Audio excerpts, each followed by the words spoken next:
Camiños. Camiños hai moitos. Mais como xorde o Camiño de Santiago? Pois, como todas as grandes empresas, xorde dun soño. E quen soñaba? Nada menos que Carlomagno. Este home ten un soño no que se lle aparece Santiago o Maior. E venlle decir algo así como: mirade, tedesme aí no norte tirado en calquera sitio.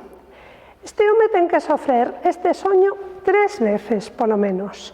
E aínda que nas datas non cadran ben, a época na que reina Carlomagno e a época na que vive ou se descobre a tomba de Santiago non cadran, pero os soños son. Que fai Carlomagno para intentar chegar a descubrir a tumba de Santiago? Pois segue un camiño que marca científicamente nesa altura quen? As estrelas. Seguindo o camiño das estrelas, seguindo a Vía Láctea, chega a Santiago. Isto obviamente é unha lenda, mas todo o patrimonio inmaterial que nos aparece recollido nas lendas, vemos que moitas veces dan conta despois de outras pezas que forman parte do noso patrimonio cultural universal.